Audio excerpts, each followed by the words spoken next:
In the 6th year of harboring secret feelings for Ethan, our relationship remained strictly platonic. When I fell ill and required hospitalization, Ethan was the one who stepped up the most, offering both financial support and emotional comfort. When my cousin announced her engagement, Ethan accompanied me to the celebration and presented the most lavish gift of the evening. Everyone assumed that we would eventually become a couple. Summoning all my bravery, I finally decided to reveal my feelings to him. However, Ethan merely gave me a passing look and, toying with his lighter, let out a gentle chuckle. "I see you as a friend, and you're interested in dating me? Jessica, please don't make a joke out of this. Take care." I remained silent for a while before simply nodding in acknowledgement.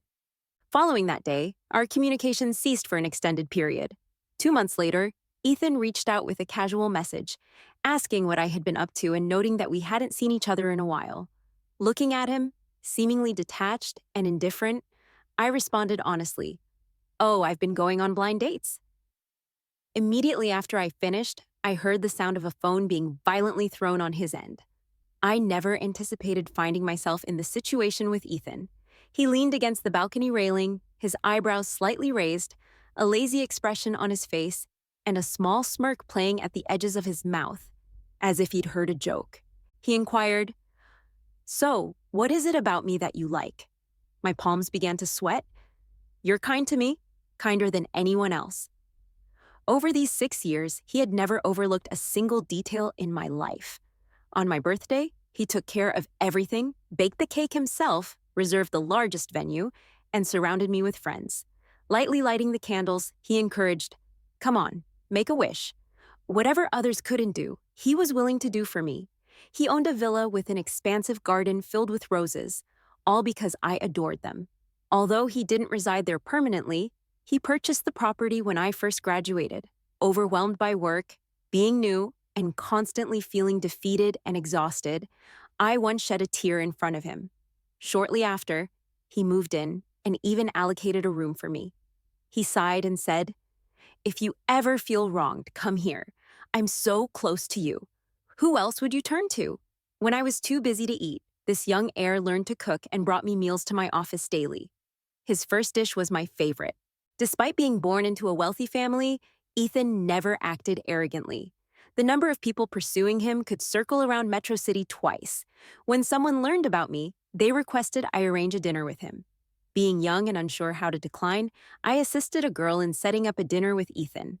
Later that night, I received a call from her saying, "He seems gentle, but inside, he's really indifferent. I guess I don't stand a chance." She mentioned that Ethan was the most well-mannered man she had ever met.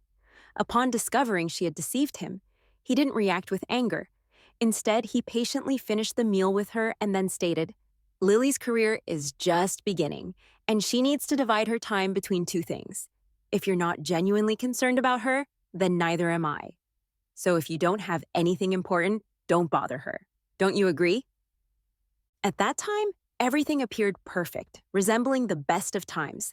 Everyone believed that, given our closeness, we would eventually become a couple.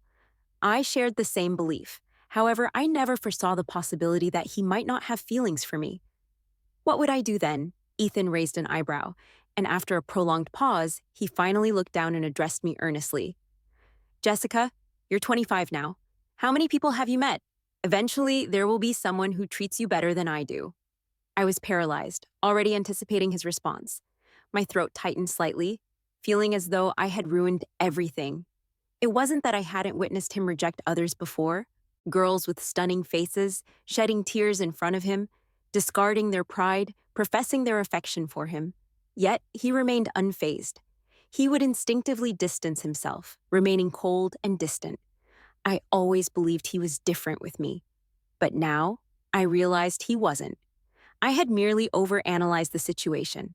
Noticing that I was on the verge of tears, he lifted his hand, seemingly intending to wipe away my tears as he had done before. However, halfway through, he appeared to recall something and lowered his hand, picking up his lighter instead and pressing it irritably. Desperation welled up within me. "But all these years, besides me, you haven't had any other girls around you. Can't we at least try? I really like you, Ethan." I rambled on, but his expression grew colder. Suddenly, I felt embarrassed. After all these years, I knew better than anyone what that expression on his face signified. He was losing patience with me. The next moment, he chuckled softly, seemingly disinterested, almost as if he were closing the matter for good. I consider you a friend and you want to date me? Do you think that's appropriate, Jessica? Stop joking around and listen. I remained silent for a long time, understanding that between us, this was the end. We wouldn't even remain friends. But I questioned myself. Will I ever meet someone like him again? Someone who will treat me better, who will care about everything in my life? I covered my face and cried loudly. He sighed and lowered his gaze to me. Though he didn't say anything, it felt like he had conveyed everything. He waited for me to finish crying before assisting me up. He bent his fingers to lift me, then quickly withdrew his hand, slipping it into his pocket. He nodded toward the two large bags in the living room. These are the gifts I brought back from my business trip. You should take them with you. I glanced over. They were all luxury items from both domestic and international brands. Each one was worth several years of my salary. He had given me such items countless times before. No matter how expensive they were, they meant nothing to him. He always had an endless list of reasons to buy me things, be it a promotion, a salary increase, or simply because I wore a nice dress on a sunny day. If I didn't accept them, he would be upset. Over time, I became accustomed to his temper and reciprocated with handmade scarves, carefully selected ties, and cufflinks. When he received them, he always smiled. A friend once remarked, "The way you two are, it's just like dating. If he didn't like you, no one would believe it." But she was mistaken, and so was I. Ethan only saw me as a friend. "I don't want them," I told him. He nodded without saying much. Before leaving, I glanced back at him. He was quietly seated on the couch, his expression ambiguous, holding a cigarette between his fingers. He seemed somewhat melancholic. Reflecting on the past, I suddenly stopped in my tracks. I wanted to try again, perhaps gradually pursue him, showing him my sincerity. What if it worked? But before I could voice anything, he spoke first. "Do you still have the key to the villa on you? Return it." I had held on to that key for many years. I had never used it or lived there, but I always feared he might forget it or something might happen to him at home. So, wherever I went, I kept it with me. Only today did it finally become necessary. I don't even know how I managed to pull that key out of my bag and place it before him. All I know is that I must have lost my composure in front of him. When he took the key, he looked at me, frozen for a moment, and then spoke in a nearly cold tone, disappointment evident in his voice. "I always thought you were different from the other girls." I stood there, awkward and speechless for a moment.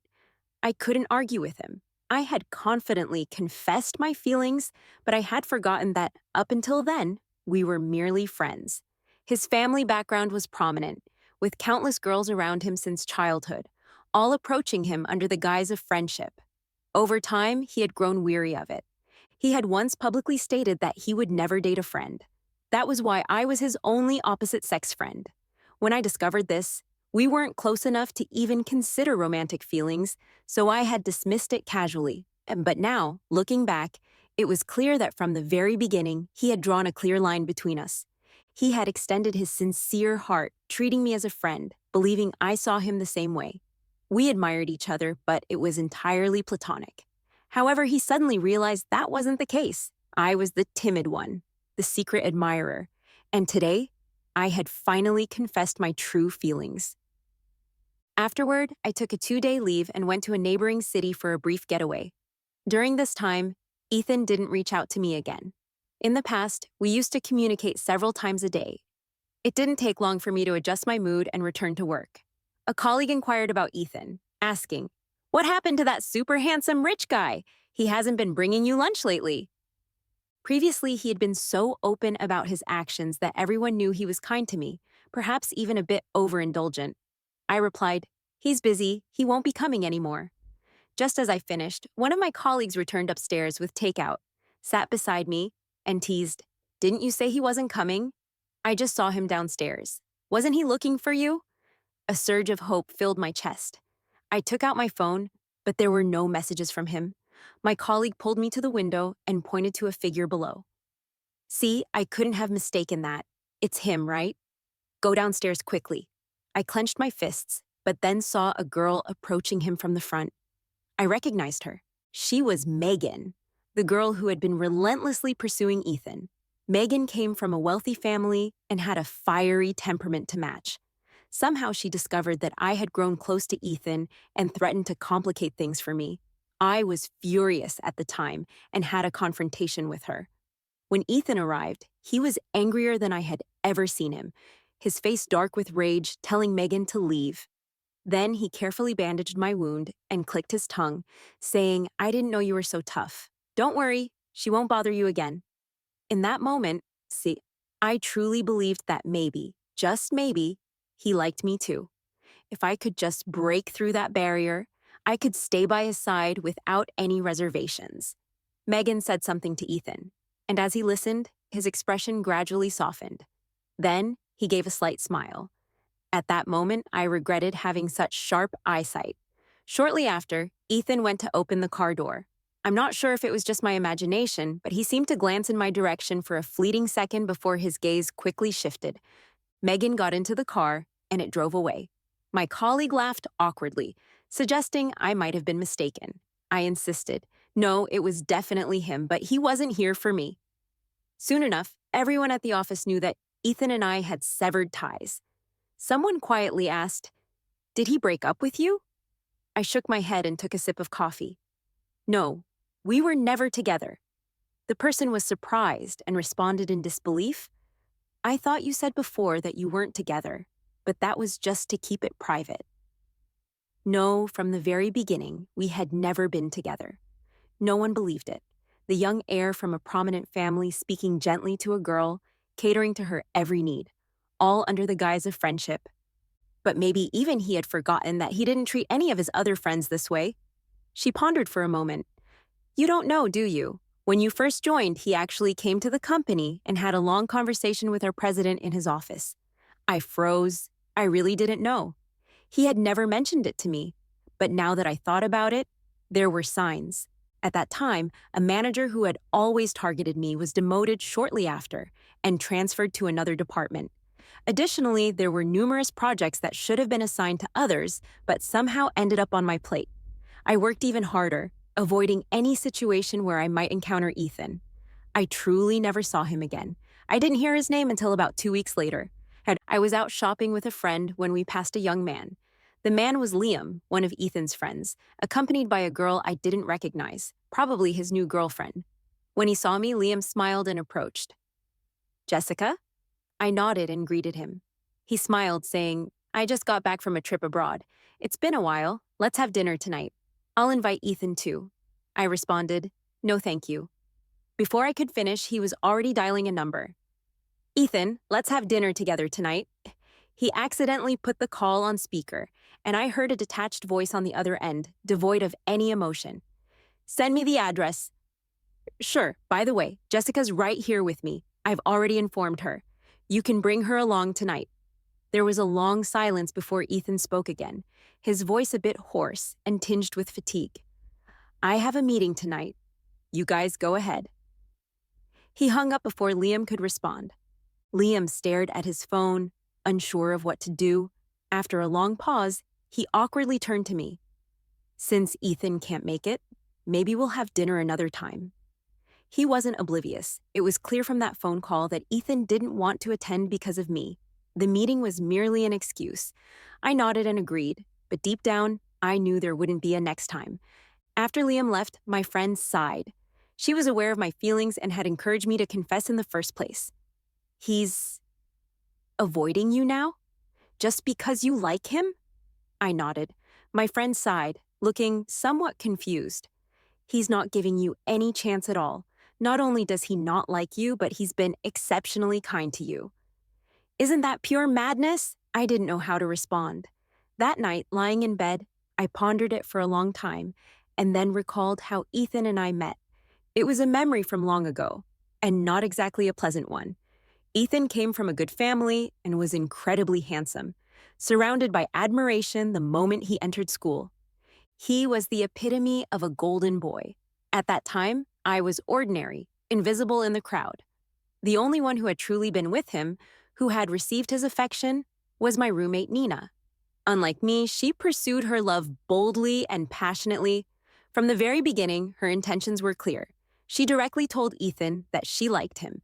Either he would reject her, and they'd pretend they never met, or they would get together. No half measures. She didn't want to hear things like, "You're great, but let's just be friends." She wouldn't accept it. Looking back now, those words may have touched Ethan. The restaurant where she confessed to him was the one I had recommended. After they got together, Ethan treated us to a meal. That was the first time I met him. At that time, he was already someone else's boyfriend. I watched from the sidelines, indifferent. Later, they broke up, and Nina left for a while, acting on impulse. Ethan waited for her downstairs in the dorm for a long time, but never saw her. Instead, he ran into me. Once I finished explaining, he immediately got into his car, intending to head to the airport. Noticing something was off with him, I felt uneasy about just letting it go. I took a taxi and followed him. His car sped so fast that by the time I caught up, he had crashed and was unconscious. I followed the ambulance to the hospital, staying there until he completed his surgery. I tried calling Nina, but her phone was off. Later, I realized she must have changed her number. That night, I was the only one by his side. The next morning, I contacted his friends and family through the school. I never returned to the hospital after that. Eventually, he woke up and heard people mentioning me around him. Again, downstairs at the dorm, he stood tall, asking someone to bring him upstairs to find me. Thinking it was urgent, I rushed downstairs, but when he saw me, he suddenly smiled and said, "It's you." At that moment, an indescribable emotion surged within me. Before that, we had met a few times, but he had never associated my face with my name. I nodded and said, "Nina." His smile faltered. "Forget it." He meant he was done with Nina. I froze for a moment, but didn't inquire further.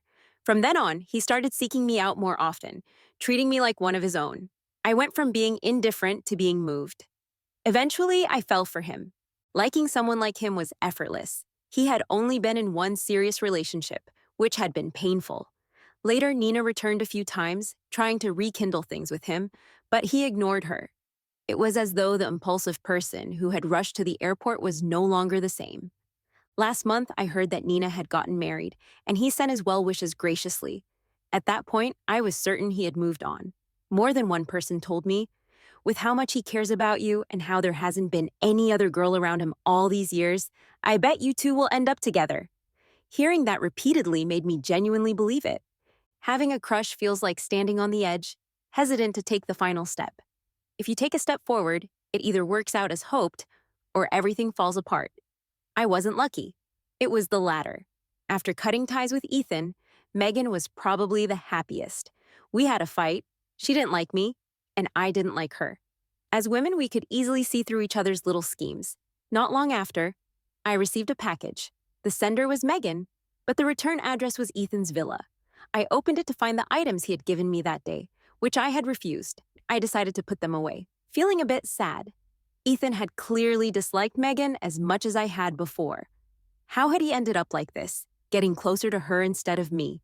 Shortly after, my cousin called. She didn't say much, but, as usual, mentioned Ethan. She spoke of how thoughtful he was, how he had bought health supplements for my aunt and toys for my little nephew. Years ago, when my cousin got engaged, Ethan had accompanied me. Before we went, I had mentioned that my parents had passed away and I had grown up with my aunt. Normally, he was careless, but that day he was especially considerate, noticing many things I hadn't even thought of. In the end, he presented a very expensive gift. I listened quietly. Finally, I asked, "When was that?" She replied, "A couple of days ago." But he seemed a bit off that day, acting strangely. I asked, "Why weren't you with him?" And he wouldn't answer. Taking a deep breath, I wondered, what was that supposed to mean? If he decided to distance himself from me, why was he doing all these things secretly? Did he realize that the more he acted like this, the harder it would be for me to ever forget him?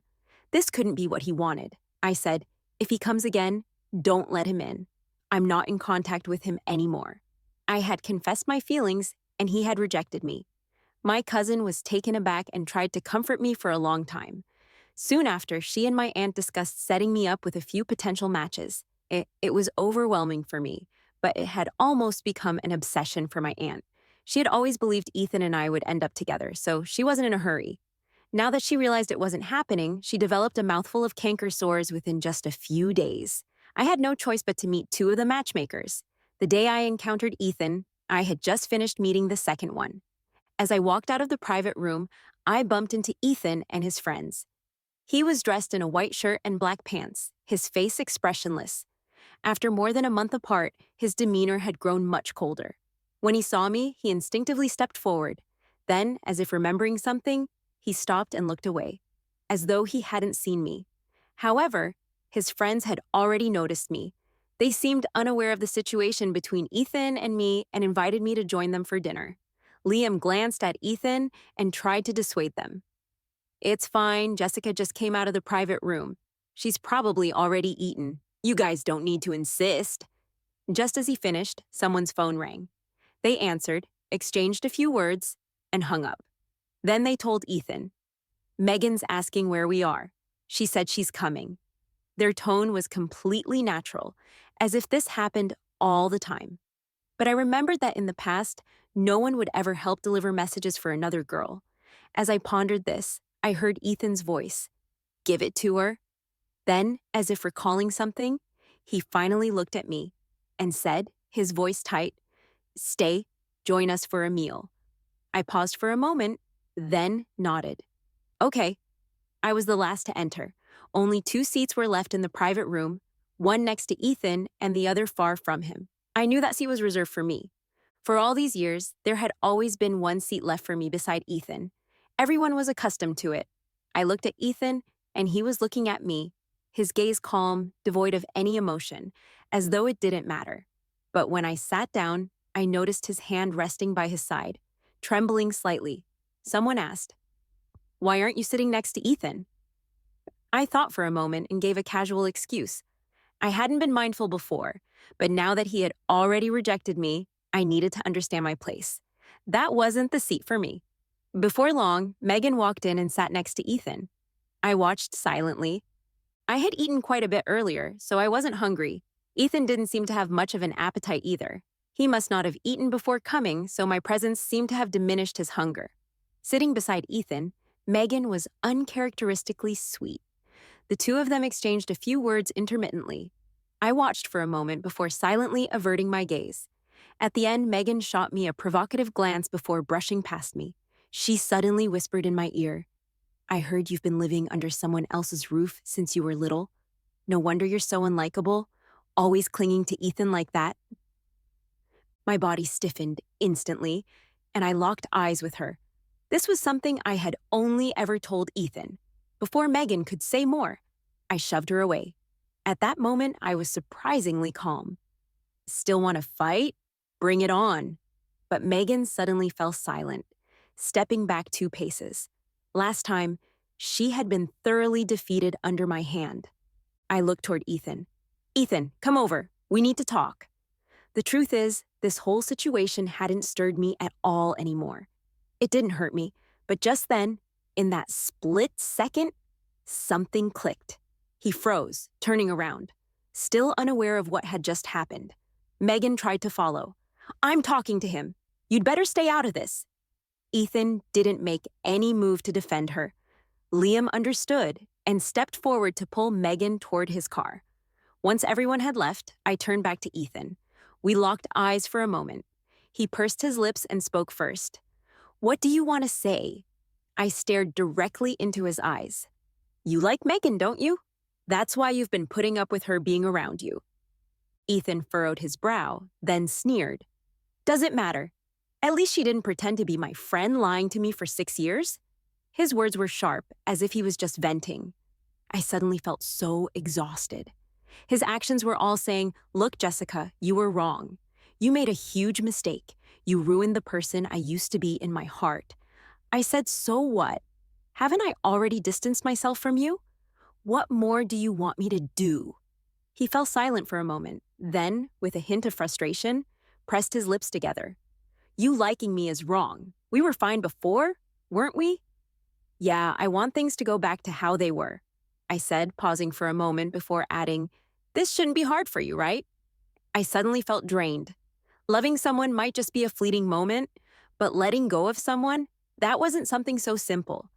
For a while, I had been trying to control myself, not reaching out to him, trying to keep my heart as calm as still water. I thought, time is long, nothing is impossible. But now, standing here, he was telling me with a forceful stance. He wanted to cut things off cleanly. He wasn't adjusting well to a life without me around, but he couldn't give me the love I desired. So, his request was simple: forget about him. Only then could he continue to be my friend with a clear conscience. Was that fair to me? I stared at him, and all the reluctance I had completely vanished. Fine, listen to me. Whatever your feelings for Megan are, whether you're truly interested in her, or whether she just happens to show up at this point and you want to use her to make me give up, that's your business. I won't ask another question. As you wished, I won't like you anymore. For the same reason as before, you've treated me well. You've considered me a friend. So I'll agree to go back to the way things were. We'll be true friends with clear boundaries. A cool breeze swept by, rustling my skirt. His brows relaxed, as if he'd finally solved some major problem, and his entire demeanor lightened. He gave a small smile, as though amused. However, there was a hint of confusion in his eyes. Some things he hadn't grasped at the time. No matter how many times he thought back on it later, he could never reclaim that moment. From that day on, Megan never appeared in front of me again. A strange balance settled between Ethan and me. He didn't make any moves to contact me, but his friends took turns inviting me out. Meals, hiking, skiing, all kinds of excuses. I turned them all down. The reason? I was busy. Which was true. I was away on a business trip, not even in Metro City. By the time I returned, it was already 4 p.m. Exhausted, I took a quick shower and went to bed. When I woke up, I received a call from my cousin. She had arranged a date for me at our usual spot. The other person was on their way. I didn't have time to refuse, so I quickly tidied up and headed out. Upon arrival, I realized my cousin had genuinely put some thought into this match. He was quite handsome, with a bit of an Ethan vibe. We chatted for a while, but then he had to step out to take a call. I sat there lost in thought when I suddenly remembered something and quickly checked my phone. It was Ethan's birthday today. I had completely forgotten. So much had been happening lately, and I hadn't prepared a gift for him. I opened WeChat and saw that he had sent me a few messages in the past half hour. It had been over 2 months since he last messaged me. Did you forget something? Haven't we made up? Why aren't you answering my calls? I hesitated for a moment, about to return his call. But just then, Ethan's call came through. His tone was a bit heavy, though he seemed to be pretending not to care as he asked, "What have you been busy with lately?" He meant, why was I always too busy to meet up whenever someone tried to arrange something for me? Even today, such an important day, you weren't answering my calls. After a pause, he spoke again. It's been a while since we saw each other. For some reason, his voice sounded a little hurt. I was about to answer when the person I was meeting walked in, their voice cold and distant. Sorry, there was a bit of a situation. Under the lights, as I looked at his face, I couldn't help but feel that this guy's features were somewhat similar to someone else's. In the past, anything related to Ethan would have made me lose focus. But now, the slight resemblance just made me shake my head nonchalantly. It's fine. I instinctively texted Ethan, I'm on a blind date. Then, after a pause, I was about to ask, where are you celebrating your birthday? But suddenly, his breathing on the other end of the line grew heavy. Before I could speak, there was a burst of static followed by the sound of something crashing into a wall. I held the phone in my hand, stunned. The person on the other end asked, "What's going on? If you have something urgent, you can leave." I said, "I'm sorry," curling my fingers. I still hadn't figured out what was happening. Had I said something wrong? Ethan rarely got angry. Why had he thrown his phone? Or had I misunderstood? Maybe the phone just slipped out of his hand. I nodded and apologized, then left the restaurant. Not long after, I received a call from work. There was an emergency, and I had to go immediately. Standing at the fork in the road, I was about to send Ethan a message to explain. I typed 2 words, but then deleted them. I told myself, forget it. What's there to explain? If I explained too much, he'd think I still had feelings for him. In the end, I called Liam. I won't be going. Can you wish Ethan a happy birthday for me? Liam hesitated for a moment as if wanting to say something, but in the end, he just nodded. Got it.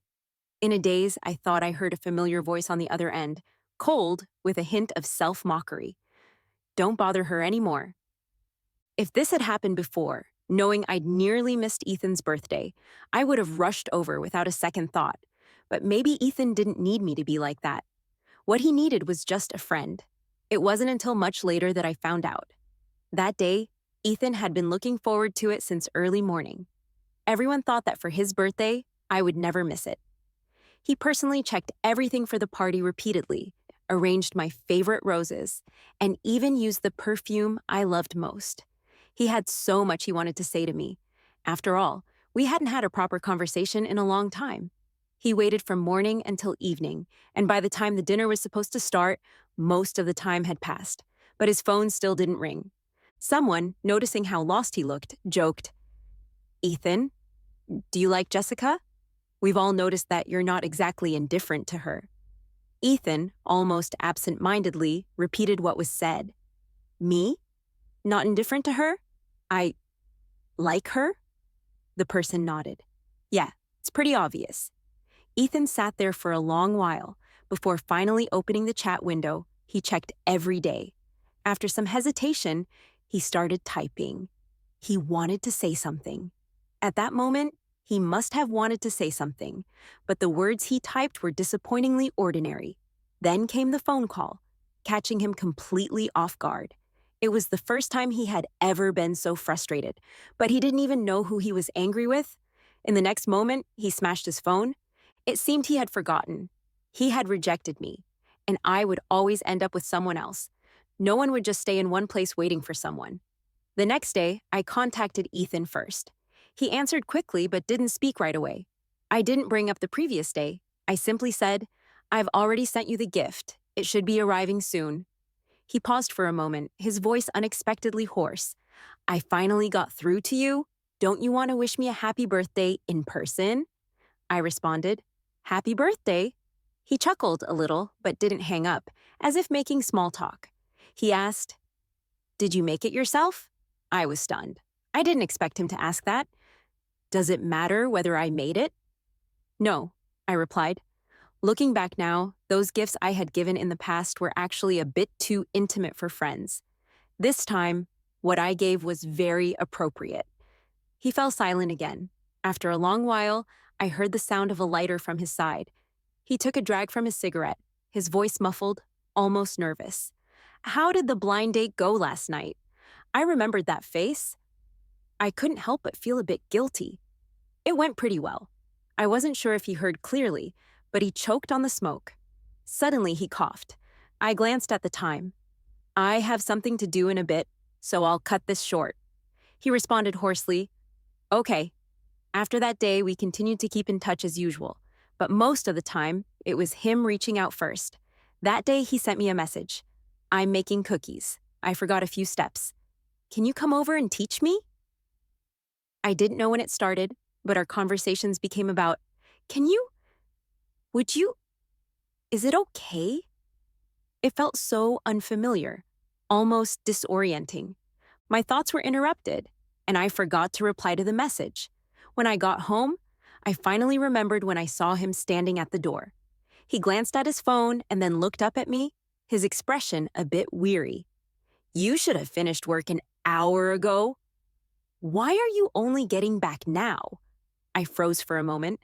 I had spontaneously made plans to eat with a friend. I didn't expect Ethan to be waiting here. I was about to respond when he raised an eyebrow and asked, "Did you go meet your blind date?" I opened my mouth and simply nodded. Yeah. He didn't laugh, just stared at me. After a while, he called my name with a serious tone. "Jessica." I looked at him in confusion, but just then, a phone call came in. I had to answer it. It was the blind date from that day. He asked if I was free to go see a movie together.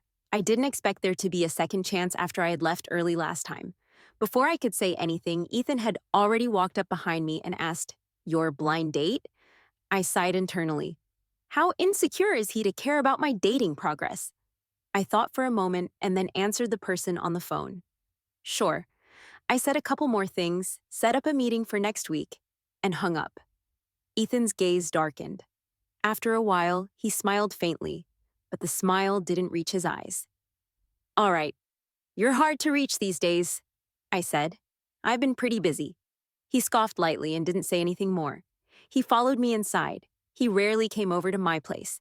The space was small, and he was tall. Standing in the room, he seemed somewhat awkward.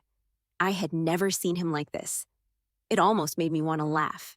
He looked at me, his interest clearly piqued, and he suddenly became more at ease. He wasn't as quiet as before. He tied on an apron and quickly began working with the butter.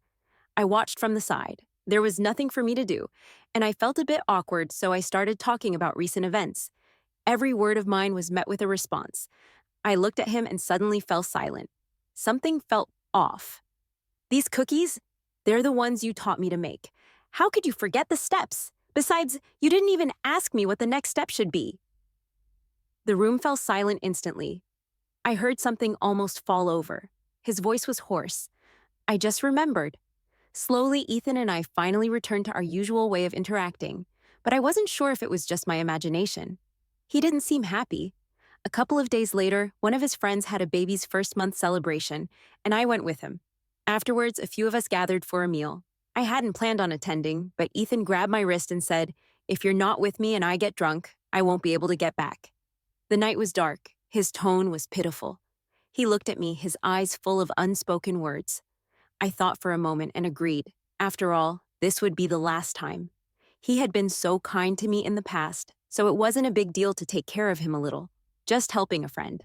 Half a month ago, I had been notified that I would be transferred to a city for work, at least for 6 months. I was leaving tomorrow.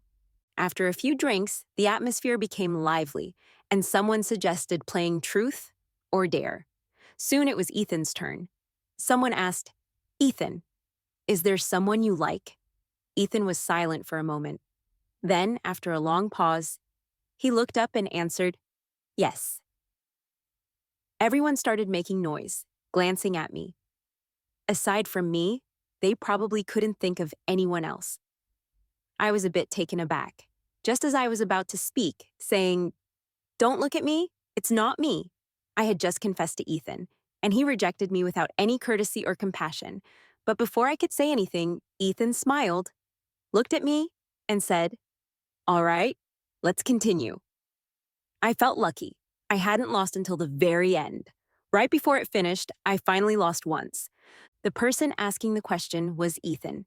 He held his cards, and everyone around was looking at us with knowing glances. He asked me, "What will you choose?" I thought for a moment. Dare? His eyebrows lifted slightly, his lips pressing together as if he were a bit nervous. Message or blind date? Tell him you can't go to the movie tomorrow because you have something else. Our gazes met. I didn't move. Ethan raised his eyes, his expression more commanding, and slowly spoke. "Is it hard?" I said. "Yes, it's hard. Actually, that night I did tell the guy the truth. I declined the movie invitation, but I didn't need to tell Ethan about it. We were just friends. There was no need to discuss these things. Saying too much might cross a line." I picked up my drink and downed it in one go. Continue. In the second half of the game, Ethan kept drinking, his face dark and frightening. It was pretty late by the time we were done.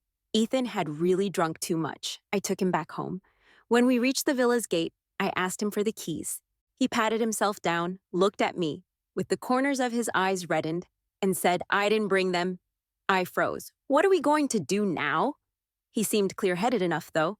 We can go to your place. My place wasn't far from here. Looking at it now, this seemed like the only viable option. I took him back to my house. He staggered beside me, constantly glancing at me. His gaze was direct. Suddenly, he asked me in a soft voice, "Jessica, I forgot to ask you before. When did you start liking me?" I didn't hesitate much. 6 years. I've liked you for 6 years. Over this time, this topic had almost become a taboo between us. Now, though, I guessed it was because he was drunk that he had finally asked. He pressed his lips together and fell silent. His whole body tensed up. Back at the house, I made him a bowl of warm miso soup. He sat on the couch, holding the bowl, took a big sip, and looked at me. It's good. I couldn't help but laugh. What's so good about this stuff? Once he finished, I squatted down, gently coaxing him, and took the bowl from his hands. Just then, the light suddenly went out. The power cut off. I was about to get up when his hand suddenly locked around my waist. I stumbled into his arms, our breaths intertwined. The alcohol was making him a bit more forceful. His lips were almost touching mine, his breath warm. He called my name over and over. Jessica. I pushed him away. All right, lie down and sleep. It's almost morning. I have an early flight. I haven't finished packing. I don't have time to waste here with you. After a while, the lights came back on. Ethan didn't look well. He struggled, trying to adjust his clothes. I bent down, wanting to help him change into something more comfortable. Before, whenever he was drunk, I would always take care of him like this. But that thought quickly faded. It didn't feel right. I turned to head to the bedroom, but then he suddenly grabbed my wrist. He gripped me tightly, his breathing more labored, and was muttering something. I couldn't quite catch it, but I vaguely heard words like regret and like. Moonlight streamed in, casting its glow on him. Suddenly, I thought, oh, this is the man I've secretly liked for 6 years. When I left, Ethan was still asleep. I called Liam. Ethan's at my place. Can you come get him? Liam reflexively asked. What about you? I glanced at the suitcase beside me. I'm going to City A. I won't be back for a while. He was silent for a moment. Does he know? Did he let you go? I was a bit confused. Why wouldn't he let me leave? Liam paused, then spoke slowly. What I mean is, even if it's for work, you don't have to go that far. Stay here. He'll make sure things work out for you. I smiled faintly. He and I are just friends. Friends don't need to do things like that for each other. After I arrived in City A, I began adjusting, looking for a place. It was busy, but I was pretty happy. In the past, Ethan would have helped me take care of all these things. Now that I was doing it on my own, I found it wasn't so bad. Ethan messaged me twice. The first time was when I had just landed. I opened my phone to find a short message from him. Leaving without saying goodbye? Jessica, you really are heartless. I didn't know how to reply, so I thought for a while and just wrote, yeah. The second time was in the middle of the night. It had been 2 weeks since I arrived. It was my birthday. He sent a long message detailing how he had cooked a whole big table of dishes that day, inviting many people over. Some couldn't handle the spice and complained, why is everything so spicy? That day, he didn't eat a single bite. At the end, he asked me, is the food there bland? Are you adjusting okay? Is anyone giving you a hard time? I read it twice. Finally, I replied, I'm used to it. No. What was he doing again? When he acted like this, I started thinking he might like me. A couple of days later, I came down with a high fever. I took a taxi alone to the hospital, got registered, and started treatment. I sat in the hospital lobby, watching people come and go. I thought back to 2 years ago when I was so busy, I didn't have time to eat and barely slept, collapsing from exhaustion. It was the same kind of scene back then. Someone stayed by my side the whole time. I just had to sit there, and he took care of everything for me. I stayed in the hospital for 8 days. He arranged for me to have a private room where I slept better than anyone. He stayed up with me for several nights, worrying and watching over me. But that version of him, he didn't like me. Amid the noise, I suddenly burst into tears. How did we end up here? It turned out that even when I thought I'd given up, there were moments when I still felt a lingering attachment. This is just who I am. I'm sensitive, insecure, and a coward. But now, I should truly face these feelings and let them go. I went to the hospital several days in a row after that. I didn't think about Ethan anymore. On the last day, as I was leaving the hospital, I saw someone hurrying toward me from a distance. He saw me and quickly walked up. I heard you were sick. How are you? Are you feeling better? I was stunned for a long time, then smiled for some reason. I'm fine now. By the way, Ethan, do you remember that question you asked me before? He furrowed his brows, his expression actually a bit nervous. What? Go ahead, you say first. I have something to tell you too, I said. All right, I'll go first then. I repeated the question he had asked me. Then I said with certainty, "You were right. I'm only 25 this year. I haven't met many people yet. There will always be someone who will treat me better than you." By then, I wouldn't have to hide my feelings anymore, under the guise of friendship. Whispers in the night, delicate thoughts. There would always be someone who would listen.